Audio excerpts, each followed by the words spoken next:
मेरे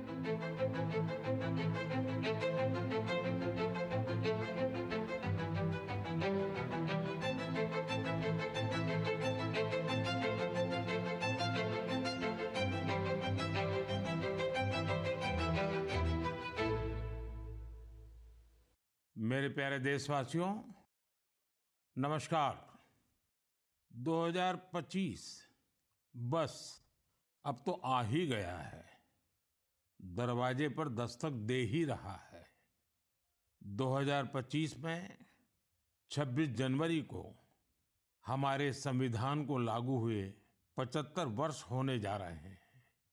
हम सभी के लिए बहुत गौरव की बात है। हमारे संविधान निर्माताओं ने हमें जो संविधान सौंपा है, वो समय की हर कसौटी पर खरा उतरा है।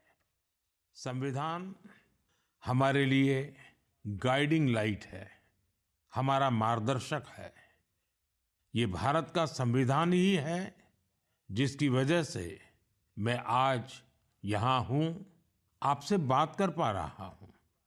इस साल 26 नवंबर को संविधान दिवस से एक साल तक चलने वाली कई एक्टिविटीज शुरू हुई हैं। देश के नागरिकों को संविधान की विरासत से जोड़ने के लिए constitution75.com नाम से एक खास वेबसाइट भी बनाई गई है।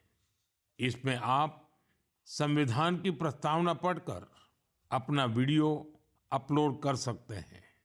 अलग-अलग भाषाओं में संविधान पढ़ सकते हैं। संविधान के बारे में प्रश्न भी पूछ सकते हैं। मन की बात के श्रोताओं से, स्कूल में पढ़ने वाले बच्चों से, कॉलेज में जाने वाले युवाओं से मेरा आग्रह है, इस वेबसाइट पर जरूर जाकर देखें, इसका हिस्सा बने। साथियों, अगले महीने 13 तारीख से प्रयागराज में महाकुंभ भी होने जा रहा है। इस समय वहां संगम तट पर जबरदस्त तैयारियां चल रही है। मुझे याद है, अभी कुछ दिन पहले जब मैं प्रयागराज गया था तो हेलीकॉप्टर से पूरा कुंभ क्षेत्र देखकर दिल प्रसन्न हो गया था। इतना विशाल, इतना सुंदर, इतनी भव्यता। साथियों, महाकुंभ की विशेषता केवल इसकी विशालता में ही नहीं है, कुंभ की विशेषता इसकी विविधता में भी है। इस आयोजन में करोड़ों लोग एक साथ एकत्रित होते हैं। लाखों संत, हजारों परंपराएं, सैकड़ों संप्रदाय, अनेकों अखाड़े, हर कोई इस आयोजन का हिस्सा बनता है। कहीं कोई भेदभाव नहीं दिखता है, कोई बड़ा नहीं होता है, कोई छोटा नहीं होता है। अनेकता में एकता का ऐसा दृश्य विश्व में कहीं और देखने को नहीं मिलेगा। इसलिए हमारा कुंभ एकता का महाकुंभ भी होता है। इस बार का महाकुंभ भी एकता के महाकुंभ के मंत्र को सशक्त करेगा। मैं आप सबसे कहूंगा, जब हम कुंभ में शामिल हो तो एकता के इस संकल्प को अपने साथ लेकर वापस आए। हम समाज में विभाजन और विद्वेष के भाव को नष्ट करने का संकल्प भी लें। अगर कम शब्दों में मुझे कहना है तो मैं कहूंगा, महाकुंभ का संदेश, एक हो पूरा देश। महाकुंभ का संदेश, एक हो पूरा देश। और अगर दूसरे तरीके से कहना है तो मैं कहूंगा, गंगा की अविरल धारा, न बटे समाज हमारा। गंगा की अविरल धारा, न बटे समाज हमारा। साथियों, इस बार प्रयागराज में देश और दुनिया के श्रद्धालु डिजिटल महाकुंभ के भी साक्षी बनेंगे। डिजिटल नेविगेशन की मदद से आपको अलग-अलग घाट, मंदिर, साधुओं के अखाड़ों तक पहुंचने का रास्ता मिलेगा। यही नेविगेशन सिस्टम आपको पार्किंग तक पहुंचने में भी मदद करेगा। पहली बार कुंभ आयोजन में एआई चैटबॉट का प्रयोग होगा। एआई चैटबॉट के माध्यम से 11 भारतीय भाषाओं में कुंभ से जुड़ी हर तरह की जानकारी हासिल की जा सकेगी। इस चैटबॉट से कोई भी टेक्स्ट टाइप करके या बोलकर किसी भी तरह की मदद मांग सकता है। पूरा मेला क्षेत्र को एआई पावर्ड कैमरा से कवर किया जा रहा है। कुंभ में अगर कोई अपने परिचित से बिछड़ जाएगा तो इन कैमरों से उन्हें खोजने में भी मदद मिलेगी। श्रद्धालुओं को digital lost and found centre की सुविधा भी मिलेगी। श्रद्धालुओं को मोबाइल पर गवर्नमेंट अप्रूव्ड टूर पैकेजेस, ठहरने की जगह और होम स्टे के बारे में भी जानकारी दी जाएगी। आप भी महाकुंभ में जाएं तो इन सुविधाओं का लाभ अवश्य उठाएं। और हाँ, हैशटैग एकता का महाकुंभ के साथ अपनी सेल्फी जरूर अपलोड करिएगा।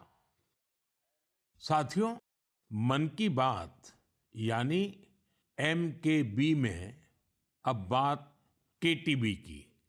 जो बड़े बुजुर्ग हैं उनमें से बहुत से लोगों को KTB के बारे में पता नहीं होगा, लेकिन जरा बच्चों से पूछिए।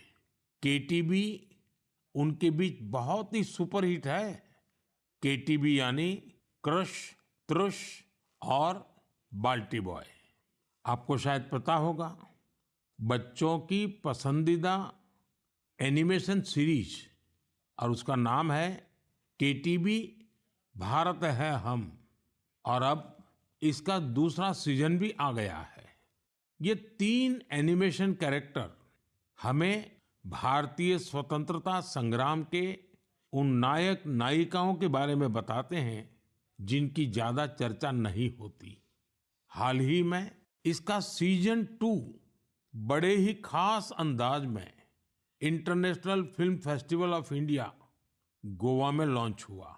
सबसे शानदार बात यह है कि ये सीरीज न सिर्फ भारत की कई भाषाओं में बल्कि विदेशी भाषाओं में भी प्रसारित होती है।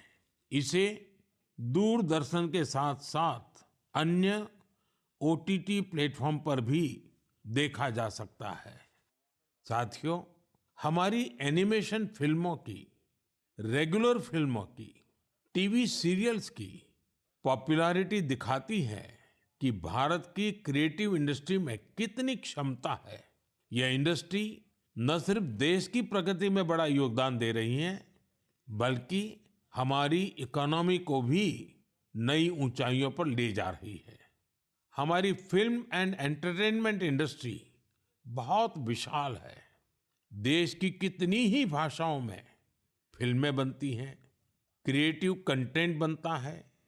मैं अपनी फिल्म और एंटरटेनमेंट इंडस्ट्री को इसलिए भी बधाई देता हूं क्योंकि उसने एक भारत श्रेष्ठ भारत के भाव को सशक्त किया है। साथियों, वर्ष 2024 में हम फिल्म जगत की कई महान हस्तियों की 100वीं जयंती मना रहे हैं। इन विभूतियों ने भारतीय सिनेमा को विश्व स्तर पर पहचान दिलाई। राज कपूर जी ने फिल्मों के माध्यम से दुनिया को भारत के सॉफ्ट पावर से परिचित कराया। रफी साहब की आवाज में वो जादू था जो हर दिल को छू लेता था। उनकी आवाज अद्भुत थी।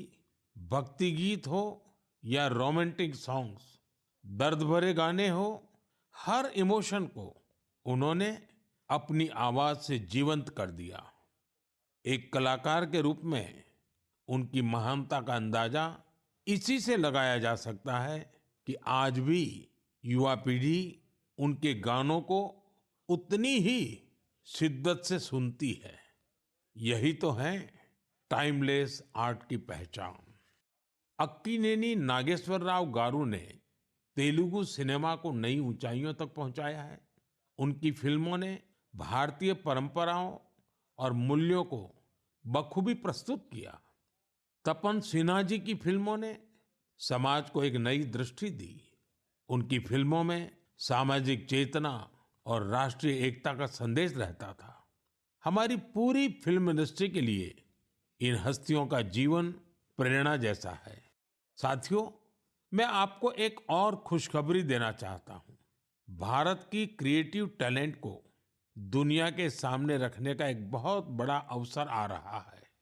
अगले साल हमारे देश में पहली बार world audio visual entertainment summit यानी वेव समिट का आयोजन होने वाला है। आप सभी ने दावोस के बारे में सुना होगा, जहां दुनिया के अर्थ जगत के महारथी जुटते हैं। उसी तरह वेव समिट में दुनिया भर के मीडिया और एंटरटेनमेंट इंडस्ट्री के दिग्गज क्रिएटिव वर्ल्ड के लोग भारत आएंगे। यह समिट भारत को ग्लोबल कंटेंट क्रिएशन का हब बनाने की दिशा में एक महत्वपूर्ण कदम है। मुझे यह बताते हुए गर्व हो रहा है, इस समिट की तैयारी में हमारे देश के यंग क्रिएटर्स भी पूरे जोश से जुड़ रहे हैं। जब हम $5 ट्रिलियन इकोनॉमी की ओर बढ़ रहे हैं, तब हमारी क्रिएटर इकोनॉमी एक नई एनर्जी ला रही है। मैं भारत की पूरी एंटरटेनमेंट और क्रिएटिव इंडस्ट्री से आग्रह करूंगा, चाहे आप यंग क्रिएटर हो या एस्टैब्लिश्ड आर्टिस्ट, बॉलीवुड से जुड़े हो या रीजनल सिनेमा से, टीवी इंडस्ट्री के प्रोफेशनल हो या एनिमेशन के एक्सपर्ट, गेमिंग से जुड़े हो या एंटरटेनमेंट टेक्नोलॉजी के इनोवेटर, आप सभी वेव समिट का हिस्सा बने। मेरे प्यारे देशवासियों, आप सभी जानते हैं कि भारतीय संस्कृति का प्रकाश आज कैसे दुनिया के कोने-कोने में फैल रहा है। आज मैं आपको 3 महाद्वीपों से ऐसे प्रयासों के बारे में बताऊंगा जो हमारी सांस्कृतिक विरासत के वैश्विक विस्तार की गवाह है। ये सभी एक दूसरे से मीलों दूर हैं, लेकिन भारत को जानने और हमारी संस्कृति से सीखने की उनकी ललक एक जैसी है। साथियों, पेंटिंग्स का संसार जितना रंगों से भरा होता है, उतना ही खूबसूरत होता है। आप में से जो लोग टीवी के माध्यम से मन की बात से जुड़े हैं, वे अभी कुछ पेंटिंग्स टीवी पर देख भी सकते हैं। इन पेंटिंग्स में हमारे देवी देवता, नृत्य की कलाएं और महान विभूतियों को देखकर आपको बहुत अच्छा लगेगा। इनमें आपको भारत में पाए जाने वाले जीव जंतुओं से लेकर और भी बहुत कुछ देखने को मिलेगा। इनमें ताजमहल की एक शानदार पेंटिंग भी शामिल है, जिसे 13 साल की एक बच्ची ने बनाया है। आपको ये जानकर हैरानी होगी कि इस दिव्यांग बच्ची ने अपने मुंह से इस पेंटिंग को तैयार किया है। सबसे दिलचस्प बात यह है कि इन पेंटिंग्स को बनाने वाले भारत के नहीं, बल्कि इजिप्ट के स्टूडेंट्स हैं, वहां के विद्यार्थी हैं। कुछ ही हफ्ते पहले इजिप्ट के करीब 23,000 स्टूडेंट्स ने एक पेंटिंग प्रतियोगिता में हिस्सा लिया था। वहां उन्हें भारत की संस्कृति और दोनों देशों के ऐतिहासिक संबंधों को बताने वाली पेंटिंग तैयार करनी थी। मैं इस प्रतियोगिता में हिस्सा लेने वाले सभी युवाओं की सराहना करता हूं। उनकी क्रिएटिविटी की जितनी भी प्रशंसा की जाए वो कम है। साथियों, दक्षिण अमेरिका का एक देश है पराग्वे। वहां रहने वाले भारतीयों की संख्या 1,000 से ज्यादा नहीं होगी। पराग्वे में एक अद्भुत प्रयास हो रहा है।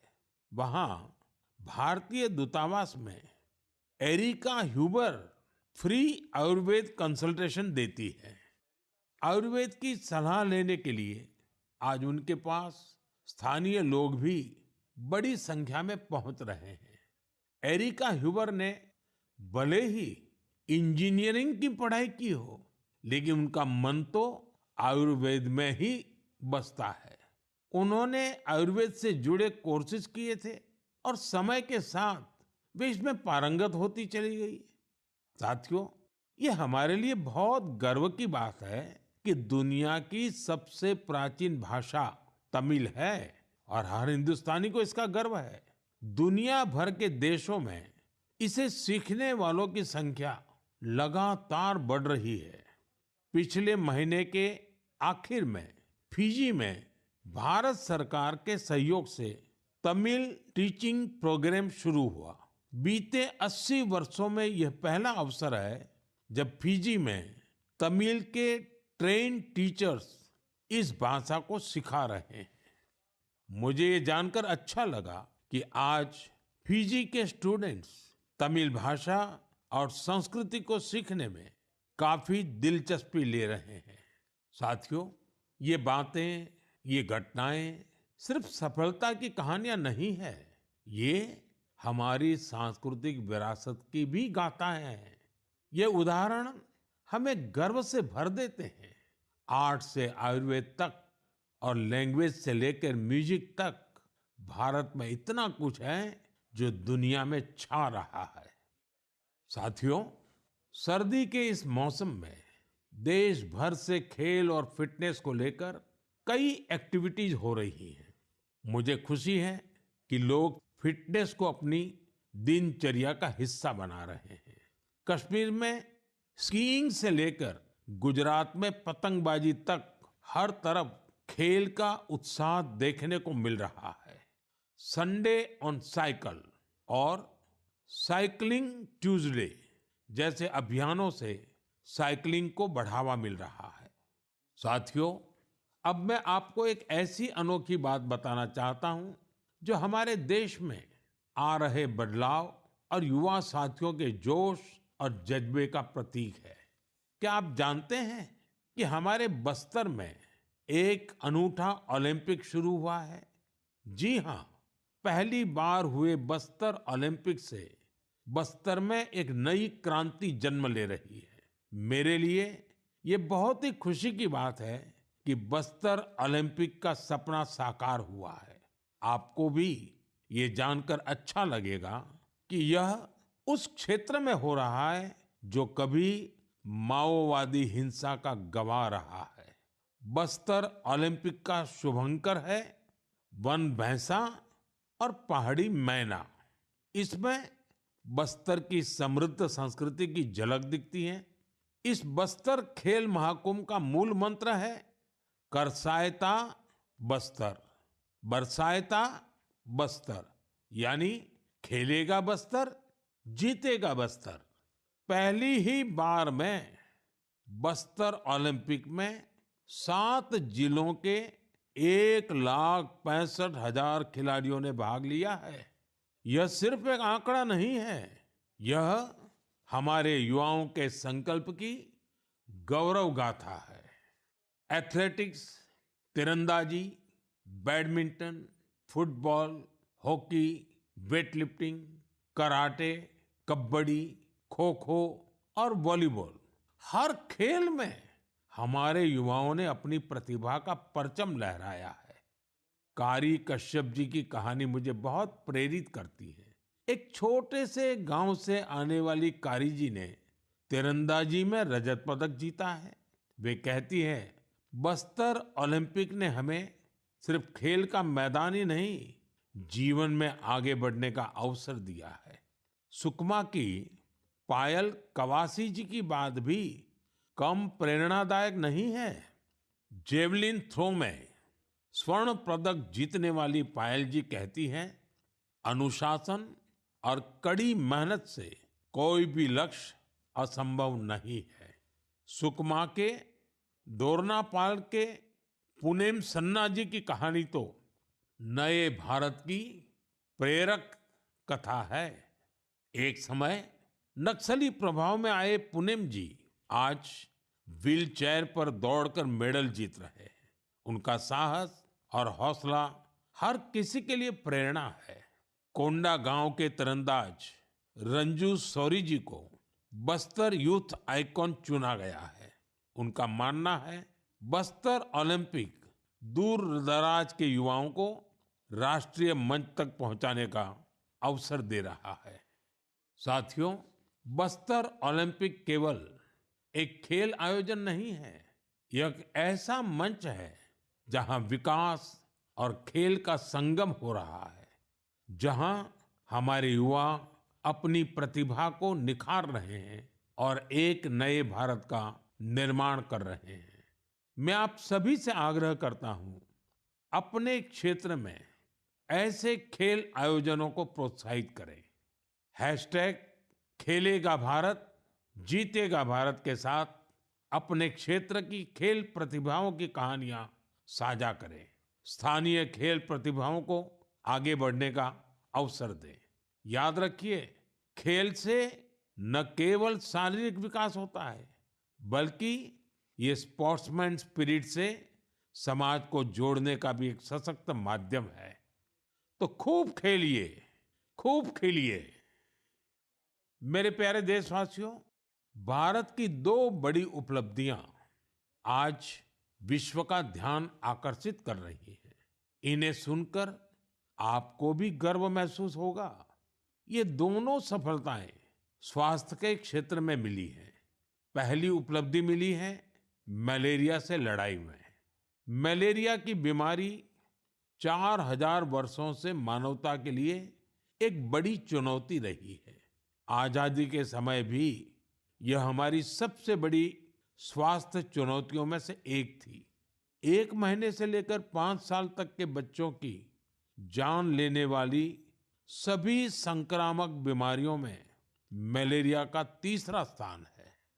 आज मैं संतोष से कह सकता हूं कि देशवासियों ने मिलकर इस चुनौती का दृढ़ता से मुकाबला किया है।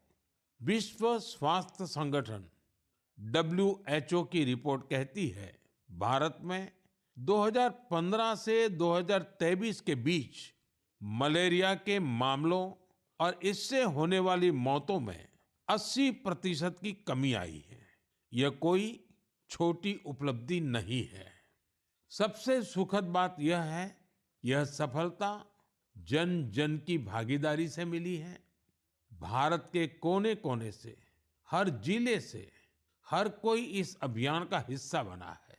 असम में जोरहाट के चाय बागानों में मलेरिया 4 साल पहले तक लोगों की चिंता की एक बड़ी वजह बना हुआ था, लेकिन जब इसके उन्मूलन के लिए चाय बागान में रहने वाले एकजुट हुए, तो इसमें काफी हद तक सफलता मिलने लगी। अपने इस प्रयास में उन्होंने टेक्नोलॉजी के साथ साथ सोशल मीडिया का भी भरपूर इस्तेमाल किया है। इसी तरह हरियाणा के कुरुक्षेत्र जिले ने मलेरिया पर नियंत्रण के लिए बड़ा अच्छा मॉडल पेश किया। यहाँ मलेरिया की मॉनिटरिंग के लिए जन भागीदारी काफी सफल रही है। नुक्कड़ नाटक और रेडियो के जरिए ऐसे संदेशों पर जोर दिया गया जिससे मच्छरों की ब्रीडिंग कम करने में काफी मदद मिली है। देश भर में ऐसे प्रयासों से ही हम मलेरिया के खिलाफ जंग को और तेजी से आगे बढ़ा पाए हैं। साथियों, अपनी जागरूकता और संकल्प शक्ति से हम क्या कुछ हासिल कर सकते हैं, इसका दूसरा उदाहरण है कैंसर से लड़ाई। दुनिया के मशहूर मेडिकल जर्नल लैंसेट की स्टडी वाकई बहुत उम्मीद बढ़ाने वाली है। इस जर्नल के मुताबिक अब भारत में समय पर कैंसर का इलाज शुरू होने की संभावना काफी बढ़ गई है। समय पर इलाज का मतलब है कैंसर मरीज का ट्रीटमेंट 30 दिनों के भीतर ही शुरू हो जाना। और इसमें बड़ी भूमिका निभाई है आयुष्मान भारत योजना ने। इस योजना की वजह से कैंसर के 90% मरीज समय पर अपना इलाज शुरू करा पाए हैं।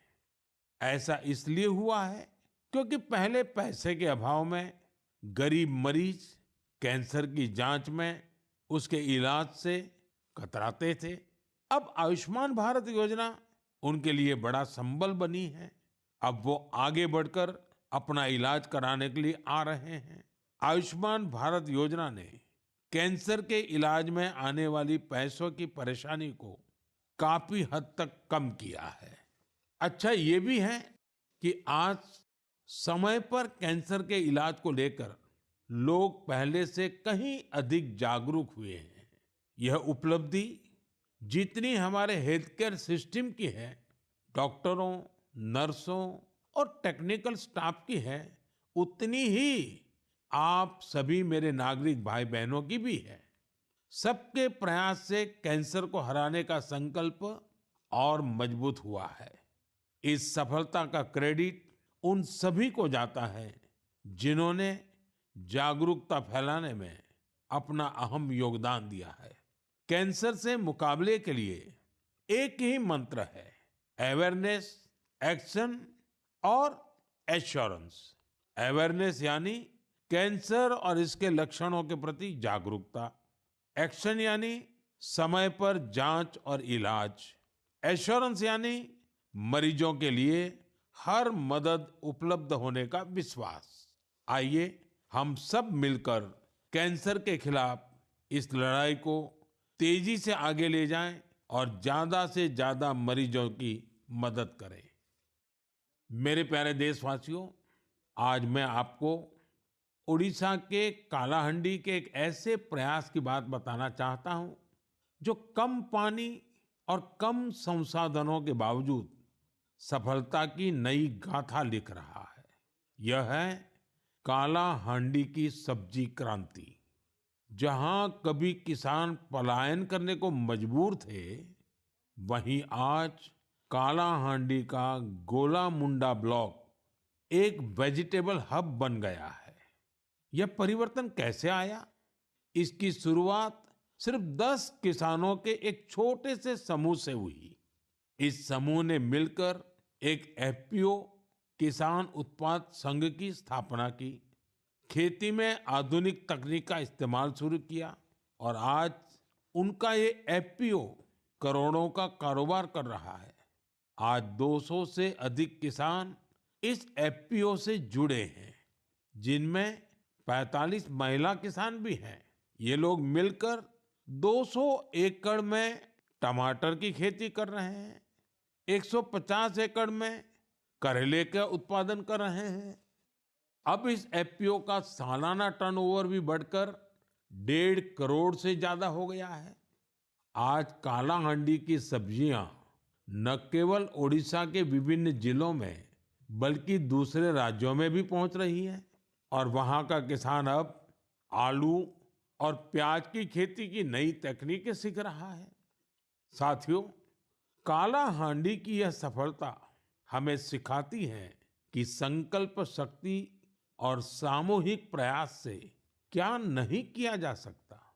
मैं आप सभी से आग्रह करता हूं, अपने क्षेत्र में एफपीओ को प्रोत्साहित करें, किसान उत्पादक संगठनों से जुड़ें और उन्हें मजबूत बनाएं।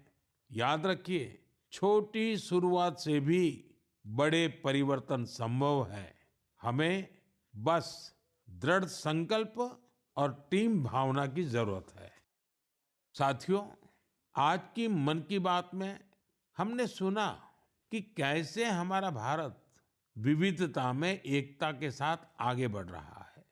चाहे वो खेल का मैदान हो या विज्ञान का क्षेत्र, स्वास्थ्य हो या शिक्षा, हर क्षेत्र में भारत नई ऊंचाइयों को छू रहा है। हमने एक परिवार की तरह मिलकर हर चुनौती का सामना किया और नई सफलताएं हासिल की। 2014 से शुरू हुए मन की बात के 116 एपिसोड में मैंने देखा है कि मन की बात देश की सामूहिक शक्ति का एक जीवंत दस्तावेज बन गया है। आप सभी ने इस कार्यक्रम को अपनाया, अपना बनाया। हर महीने आपने अपने विचारों और प्रयासों को साझा किया। कभी किसी यंग इनोवेटर के आइडिया ने प्रभावित किया, तो कभी किसी बेटी की अचीवमेंट ने गौरवान्वित किया। यह आप सभी की भागीदारी है जो देश के कोने-कोने से पॉजिटिव एनर्जी को एक साथ लाती है। मन की बात इसी पॉजिटिव एनर्जी के एम्प्लीफिकेशन का मंच बन गया है। और अब 2025 दस्तक दे रहा है। आने वाले साल में मन की बात के माध्यम से हम और भी इंस्पायरिंग प्रयासों को साझा करेंगे। मुझे विश्वास है कि देशवासियों की पॉजिटिव सोच और इनोवेशन की भावना से भारत नई ऊंचाइयों को छुएगा। आप अपने आसपास के यूनिक प्रयासों को हैशटैग मन की बात के साथ शेयर करते रहिए।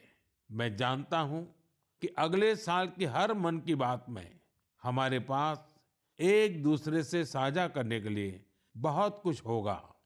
आप सभी को 2025 की ढेर सारी शुभकामनाएं। स्वस्थ रहें, खुश रहें। फिट इंडिया मूवमेंट में आप भी जुड़ जाइए। खुद को भी फिट रखिए, जीवन में प्रगति करते रहें। बहुत बहुत धन्यवाद।